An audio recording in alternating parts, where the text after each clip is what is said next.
하나님, 작은 자가 하나님의 말씀을 대언하고자 또 단위에 섰습니다.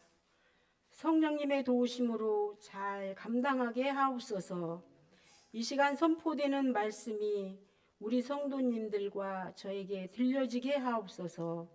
예배를 방해하는 악한 것들을 주님의 이름으로 뒤로하게 하시고 오직 성령님만 운행하시는 복된 시간 되게 하옵소서. 감사를 드리며 예수님의 이름으로 기도드립니다. 아멘. 저는 적지 않은 세월 동안 교회에 출석했습니다. 그렇기 때문에 이 열처녀 설교의 비유를 많이 들어봤습니다. 그러나 이 비유의 말씀을 잘 이해하지를 못했습니다. 신부가 결혼식이 유대 당시에 정말로 있는 이야기로만 알았습니다. 물론 유대에도 세상적인 결혼식이 당연히 있죠. 하지만 본문의 신부를 어렴풋이만 알고 있었던 것입니다. 이제 이 본문이 무엇을 비유로 말씀하고자 하는 것을 알았습니다. 그래서 제가 이 말씀을 준비하게 되었습니다. 같이 나누는 은혜 받는 시간이 되시기를 바랍니다. 오늘 본문에 나오는 열처녀 비유는 그리스도를 제가 몰랐던 그리스도를 신랑에 비유하고 또 교회를 신부에 비유하고 있습니다. 그래서 이 비유는 남성들에게는 또 결혼한 여성들에게는 잘 느낌이 오지 않을 수도 있지만 여성들에게 젊은 처녀들에게는 더욱 친밀감이 있는 비유라는 생각이 들기도 합니다.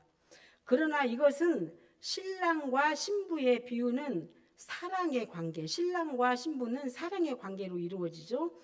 사랑의 관계라는 생각이 듭니다. 그래서 남성이든 여성이든 주님과의 그 사랑의 관계를 표현하기 위해서 이렇게 비유로 말씀하고 있습니다. 비유이지만 그래서 계시록에도 보면은 타락한 교회를 음녀라고도 표현하는 것을 보고 우리가 알 수가 있습니다. 10명의 처녀들은 신랑이 오기를 기다리는 상황입니다. 열처녀가 등을 가지고 신랑을 맞으러 나갑니다. 여기서 열이라는 숫자는 특별한 의미를 가지고 있지는 않습니다. 물론 완전 숫자이기는 하죠. 배경의 초점은 결혼잔치를 치르기 위해서 신랑이 오기로 되어 있는 신부 집 주변의 상황입니다. 이들은 마치 하나님의 나라를 기다리고 있는 성도들, 특히 예수 그리스도의 재림을 기다리는 성도들의 모습과도 흡사합니다. 등불은 횃불과 달리 작은 불이지만 지속적으로 빛을 냅니다. 처녀들은 신랑을 맞으러 나갔을 때부터 불을 켰고 꺼질 때까지 신랑을 기다렸습니다. 결혼식은 인생에서 가장 설레이고 기쁜 잔치입니다. 예수님은 마태복음 25장을 시작하시며 천국은 마치 등을 들고 신랑을 맞으러 나간 열처녀와 같다라고 비유하고 있습니다.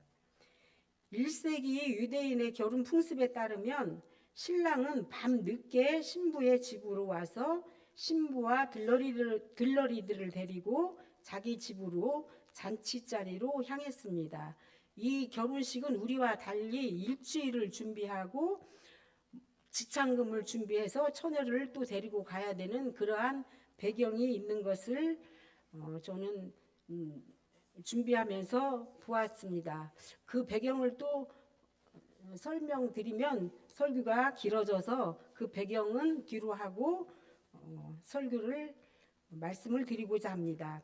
이때 신부의 들러리들 열처녀는 신랑이 오는 길을 밝히기 위해서 반드시 등불을 준비해야 했습니다. 이 비유의 핵심은 단순히 잔치의 기쁨에 있지 않고 신랑을 기다리는 지연의 시간에 있습니다. 23장 36절에 보면은 마태복음 24장입니다. 그러나 그날과 그때는 아무도 모르나니 하늘의 천사도 아들도 모르고 오직 하늘에 계신 아버지만 아시느니라 라고 말씀하고 있습니다. 예수님은 이제 이 비유를 통해 종말을 기다리는 교회가 일상의 시간 속에서 어떻게 영적인 준비를 갖추어야 할지를 명확하게 보여주고 있습니다. 오늘 본문을 통해 마지막을 준비하는 성도들의 자세가 어떠해야 하며 왜 신앙은 결코 남에게 빌릴 수 없는지를 알아야 하겠습니다. 10처녀는 모두 등을 가지고 신랑을 맞으러 나갔지만 그중 5은 미련한 자였고 5은 슬기로운 자였습니다. 1절에 보면 등을 들고 신랑을 맞으러 간 것으로 보아 슬기 있는 자나 미련한 자의 차이점은 드러나지 않습니다. 그러나 5절을 보면 신랑이 더디옴으로 10처녀가 모두 다 졸며 잤습니다라고 합니다. 사람은 누구나 피곤하면 자야 합니다. 진짜 문제는 신랑이 예상보다 훨씬 늦게 올 수 있다는 것입니다. 슬기로운 처녀들은 그릇에 여유분의 기름을 담아갔지만 미련한 처녀들은 당장 등에 타올을 기름만 챙겨갔을 뿐 여유분의 기름을 준비하지 않았다는 것입니다. 예수님의 재림이 지연되는 것 같은 기나긴 일상이야말로 우리의 신앙이 당장의 감정에만 의존해서 얄팍한 신앙인지 아니면 끝까지 인내하고 아무도 모르고 아버지만 아시는 재림의 때를 묵묵히 기다리는 성도가 되는지 확인해 보아야 합니다. 꺼져가는 등불에 넉넉히 기름을 따로 준비하고 있는지를 확인해 보아야 합니다.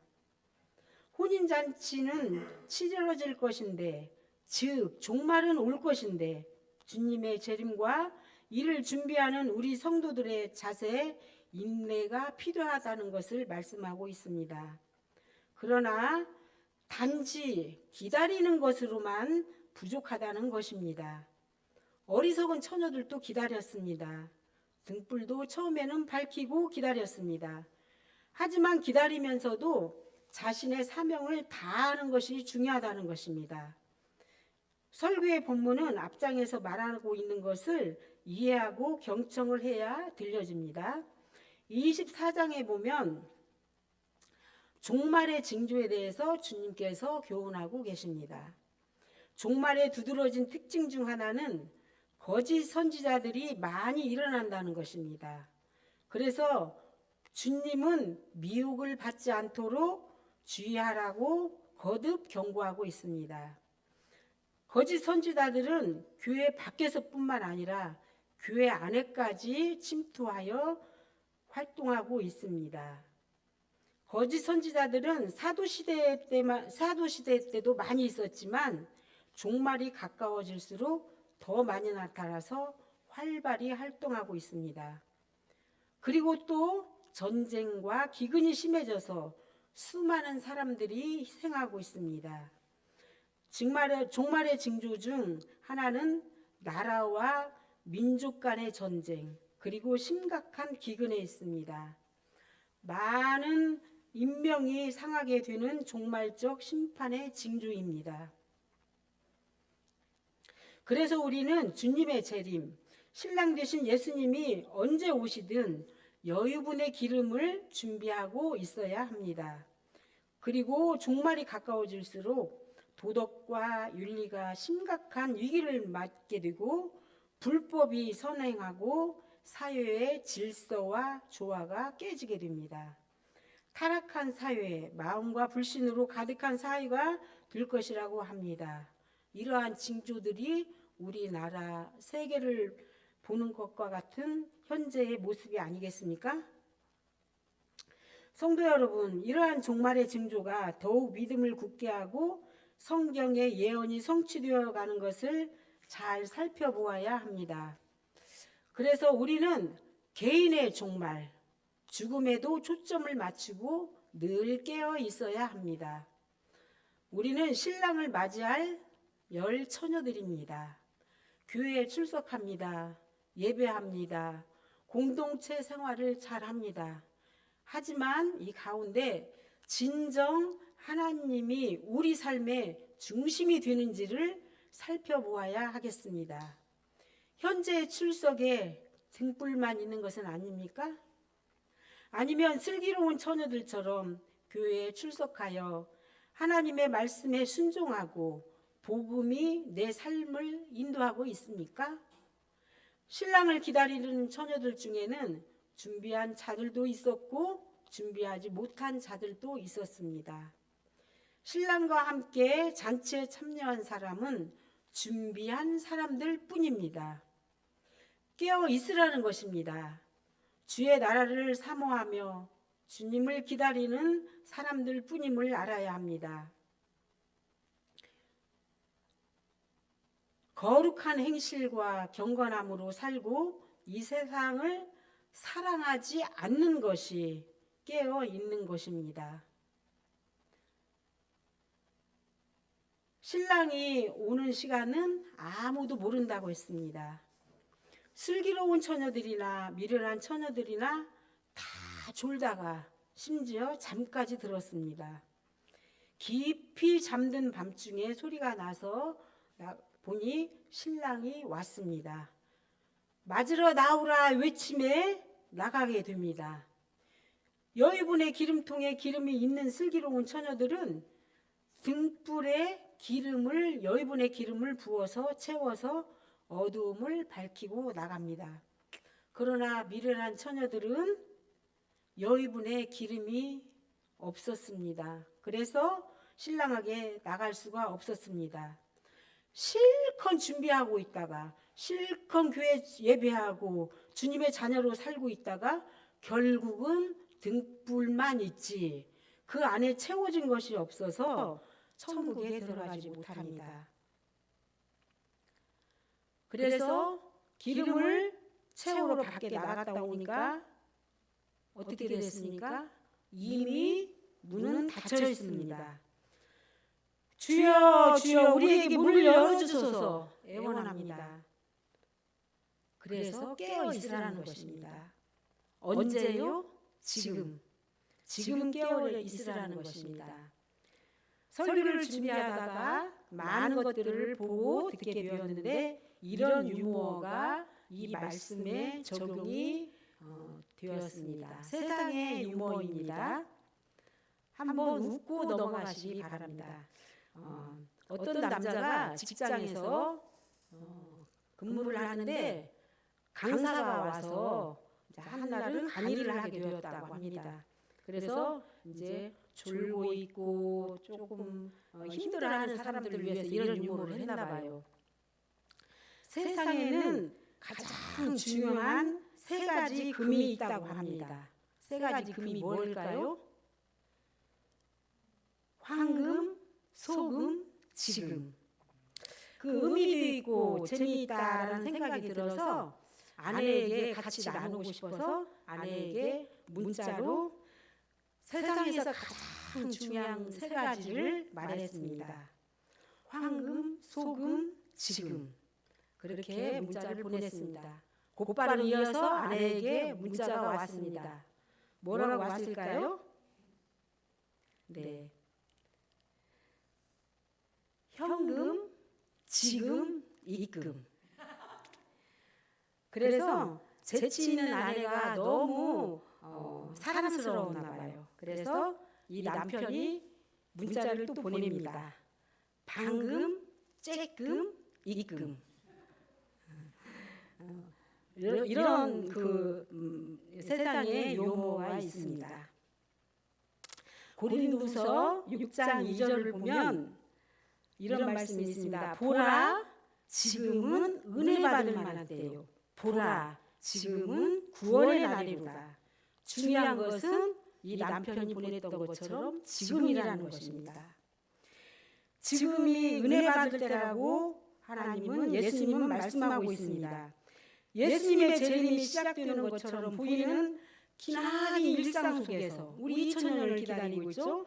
우리의 참된 믿음과 영적 준비 상태가 고스란히 종말의 때에 드러납니다. 구원을 준비 위해서 준비, 곧 하나님과의 인격적인 관계는 곧 기름을 말하고 있습니다.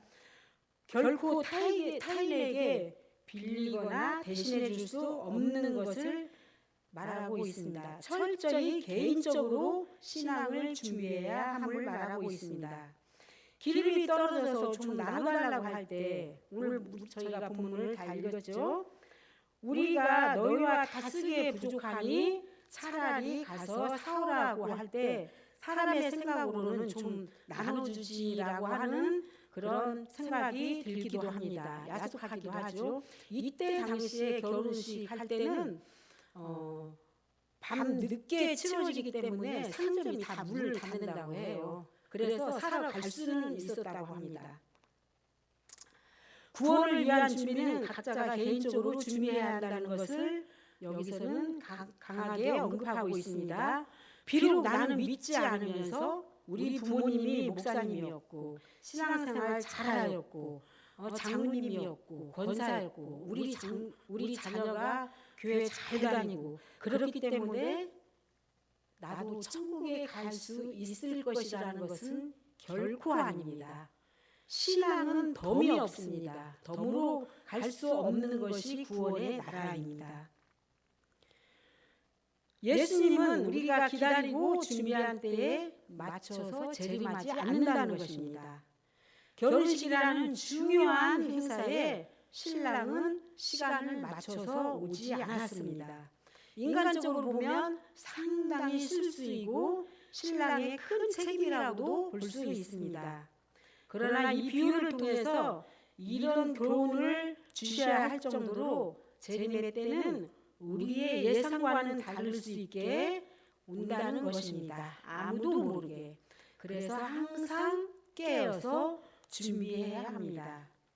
기름을 나눔에 여부가 있는 게 아니라 신랑을 맞이하기 위해서 등불을 계속해서 밝히도록 유지하라는 것입니다. 우리의 믿음을 유지하고 있으라는 것입니다. 신랑은 미련한 자들을 위해 문을 열어주지 않았습니다. 기름을 준비하고 신랑을 맞이하는 것은 그때가 오기 전에야 가능하고 알 수가 있습니다. 아무리 주인이라고 주인이 부르면서 외쳐보지만 자신들을 돌아볼 것을 요청하고 그래도 이미 때는 늦었다는 것입니다. 지금 깨어있지 않으면 때는 늦어버리는 것입니다. 주님을 신랑으로 여기지 않는 것이 문제가 아니라 기름을 준비하지 않았다는 것이 문제입니다. 성도 여러분, 여러분은 등에 있는 기름 위에 여러분의 기름통을 따로 준비하고 계십니까? 지금 예수님께서 오신다면 맞을 준비가 되어 있으십니까? 아님 허둥지둥 밤중에 기름을 사러 가야 합니까? 내 영혼의 그릇에 나만의 기름이 준비되어 있지 않다면 주님이 오시는 결정적인 순간에 우리의 신랑은 허무하게 되고 말 것입니다. 허둥지둥 기름을 사러 간 사이에 신랑이 왔고 준비했던 슬기로운 5 처녀들은 혼인잔치에 들어갔고 그리고 나머지 5 처녀들은 들어가지 못하고 문은 굳게 닫히고 말았습니다. 뒤늦게 도착한 미련한 처녀들이 주여 주여 외쳐보지만 우리에게 문을 열어주소서라고 울부짖지만 안에서 들려오는 신랑의 대답은 차갑고 단호했습니다. 12절에 보면 내가 너희를 알지 못하노라. 기름을 준비하지 않는 자는 천국에 들어가지 못합니다. 구원의 문, 은혜의 문은 영원히 열려있지 않습니다. 은혜의 시대가 끝나고 심판의 문이 닫히면 더 이상 돌이킬 수 없는 2번째 기회는 없습니다. 닫힌 문은 열려지지 않습니다. 지금 이 순간 두렵고 떨리는 마음으로 준비하고 있어야 합니다. 닫힌 문 밖에서 후회하고 후회해도 소용이 없습니다. 은혜의 문이 아직 열려 있는 지금 내가 더 이상 미루지 말고 즉각적으로 회개하고 순종하며 나가야 합니다.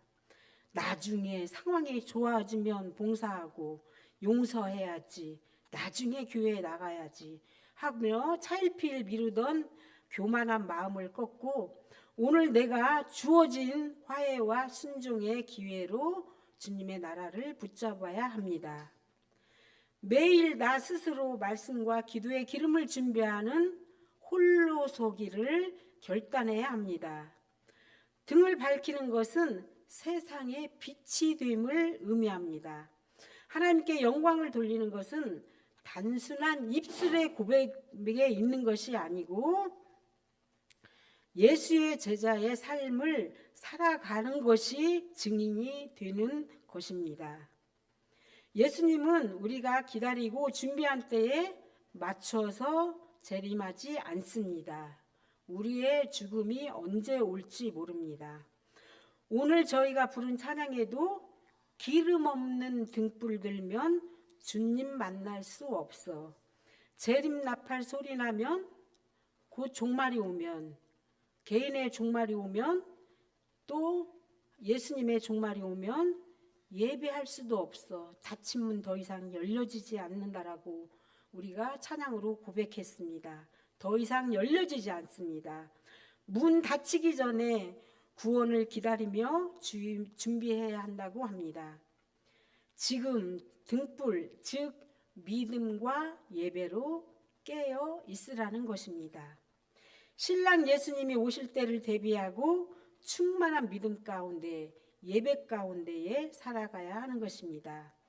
성경에 나오는 많은 믿음의 사람들을 보면 대부분의 자신의 부족함을 인정하고 그 연약함을 가지고 주님 앞에 나와서 은혜와 구원의 힘을 입었습니다. 그것을 성경은 믿음이라고 합니다. 주님 앞에서 영적인 부족함을 인정하고 겸손한 마음으로 주님의 은혜와 도우심을 구할 줄 아는 사람이 믿음의 사람입니다.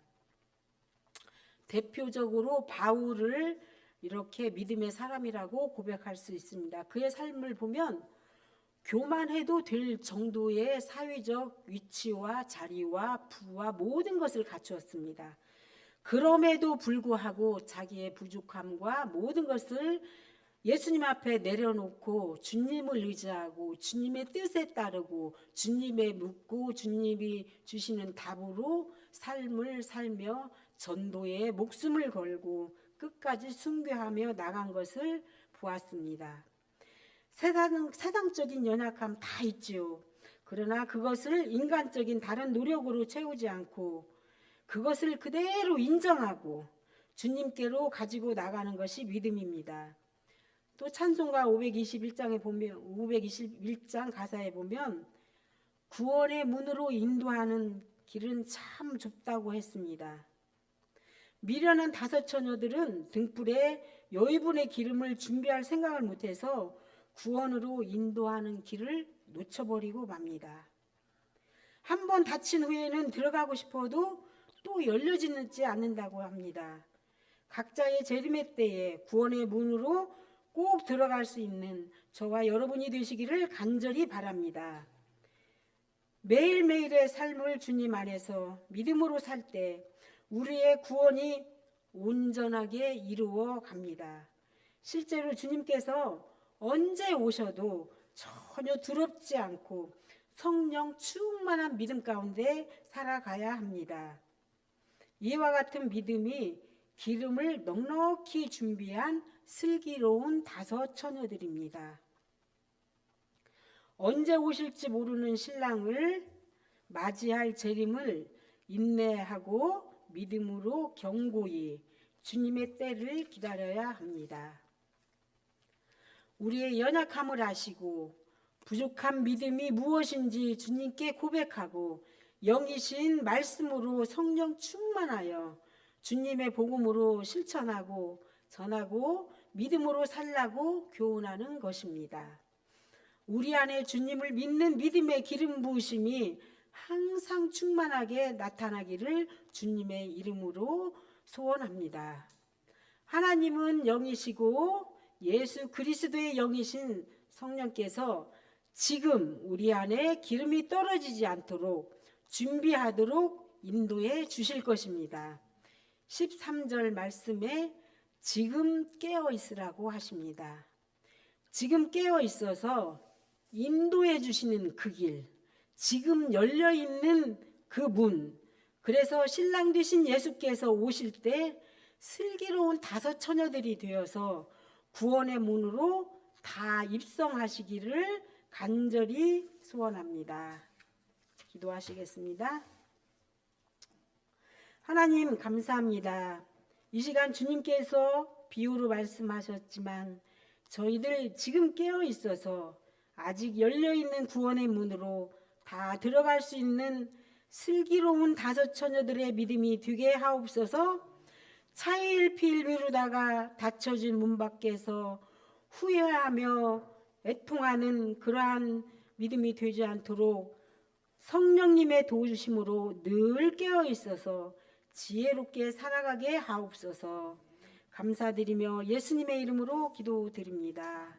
아멘.